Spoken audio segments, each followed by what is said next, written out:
Hello, Mark here with another Can-Am Riker video. Today I'm going to review an inexpensive phone mount for your Can-Am Riker, coming in at the time of this video at $18.95 US. I hope you enjoy the review.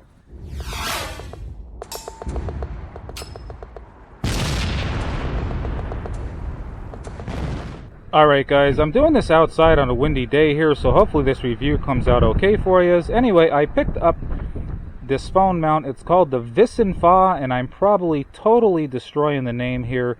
The model number is PB04, and I'm going to leave you the link. I got this on Amazon.com if you're interested in it after the review. This phone mount fits any size phone from 3.5 inches to 6.5 inches and will hold a phone up to 12 millimeters in thickness. And I'm going to be mounting my LG Stylo 4 to this thing with a case, and it comes in at 10 millimeter thickness, and my phone is 6.2 inches long. So you'll get a good idea of what this phone mount can do. Anyway guys, let me show you the mount. Alright guys, in the box you get the instruction manual, this mount to go to your handlebars, and if you see here, you get a mount with 3 inserts in it. You're going to see all 3 of those rubber inserts inside of there. I left all 3 of those in there, and it seems to fit perfect on the Can-Am Riker. And to mount this mount to your handlebars, that's all you're going to do is just basically throw this little screw in there, tighten it up, and you're good to go. Alright guys, what also comes in the box is the phone mount. 3 of these X-shaped pads here. They're kind of like a shockproof pad that'll go in the middle of your phone mount if you do need them. And also the nut to attach the phone mount to the handlebars there. I'm not going to be using any of these pads in the middle of my phone mount just because my phone is 10 millimeters thick and it makes my phone not fit in the phone mount too well. Anyway guys, let me get this thing attached to the handlebars and show you how it works. Alright guys, before I attach this to my handlebars, let me show you the phone mount here. Here is the front of it, and if I flip it over, you're going to see that it has a little ball here that attaches to the mount that's on your handlebars. This ball is actually made of plastic. I took this mount for a 200-mile ride already, and the first time you're going to see this mount in one of my videos is the video called a Can-Am Riker Spring Ride to Moon Lake. Check that out. So I did do a thorough testing of this mount before I did review it here. And this switch on the back, that's all you do is flip this thing up and down. This is going to lock or unlock your phone inside of this mount here. Very, very simple to do. Very easy to do. And anyway, let me attach this to my handlebars. Alright guys, I got the phone mount on my Can-Am Riker right now. And as you can see, it does look really, really nice. And the arms are very expandable here. That's all you do is pull them. Very easy to work. And you hit the locking mechanism. And it locks the arms into place to fit a variety of sizes of phones. Like I said before, it fits anything from 3.5 inches to 6.5 inches, and my phone is 6.2 inches with a thickness of 10 millimeters, and it fits up to a 12 millimeter phone. And to get this mounted on my handlebars, very super easy guys. That's all I did was basically placed this phone mount into this little mechanism on the handlebars there, twisted this nut on. It's super easy and as simple as that. I have my phone in the mount right now, and you can see it looks very, very nice on the Riker here. And you can see the phone is very thick, so it is working out very well here. And you can see, I'm going to say the best place to mount this is going to be on the very left-hand side of your handlebars here, right where I have mine. And it is fully adjustable. You can twist this basically 360 degrees. I prefer to have it mounted like this, and if I want to use my GPS, it works out absolutely perfect here for me. Anyway guys, I'm going to show you the pros and the cons of this thing. Alright guys, for the pros of this mount here, very solid mount. I put 200 miles in on this thing already and holding up very, very nicely.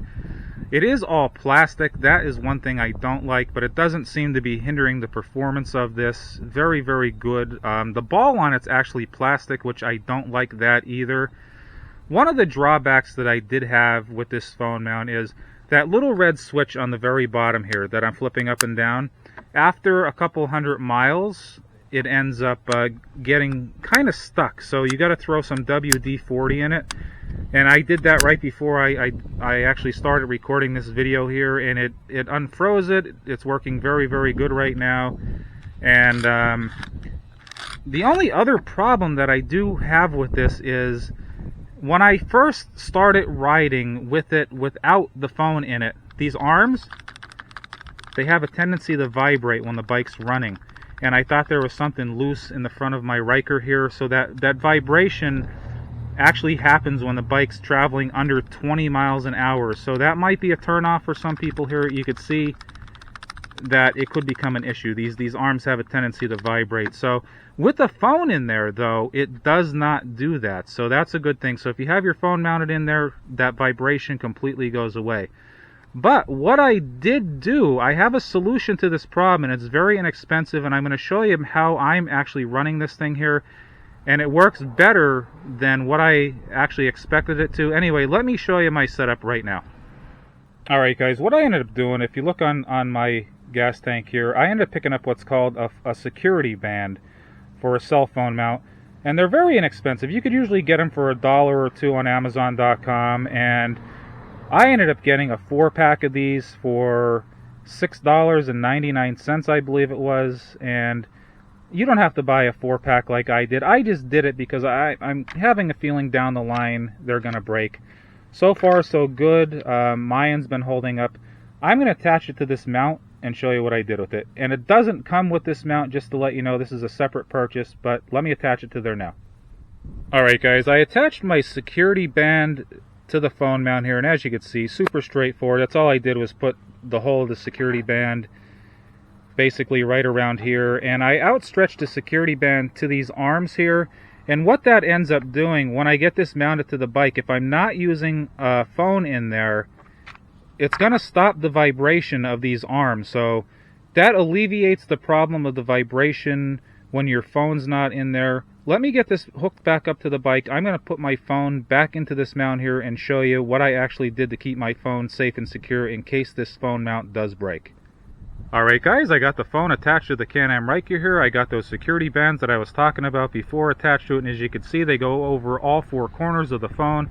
A little bit of added protection in case this phone mount does fail, and nothing's ever perfect. I'm sure it's gonna fail sometime in the future, but after 200 miles, so far so good, holding up strong. I highly recommend it here. But you know what, who wants to lose their phone and get it run over on the highway? What I ended up doing though was picking up a cheap lanyard, and this lanyard I attached to my handlebars, just wrapped it around.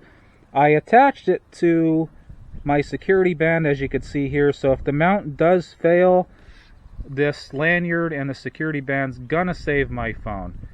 So I do highly recommend you picking up the security band, guys, and finding some sort of lanyard to attach to your handlebars here. The only cons that I really seen to this mount was the switch on the back getting a little bit frozen up and hard to switch around after about 200 miles of using this thing. Nothing that a little lubricant didn't help. I mean, it freed it right up in less than a second, so I don't really see that being an issue. Those vibrating arms with the phone not being in the mount absolutely drove me crazy, but that can be solved by the security band here. The mount's not perfect. They're the only 2 flaws that I've seen in it, but for $18.95 US cost at the time of this video, I highly recommend this thing. Super strong, definitely reliable, and if you haven't seen it already, please check out my video, A Spring Ride to Moon Lake, and you'll see that mount in use. I'm going down the dirt roads there. That thing is absolutely shaking like crazy, and it held up to all my abuse. Anyway guys, I hope you enjoyed the review today. If you did, please hit that like button, and like always guys, please subscribe. I greatly appreciate you watching.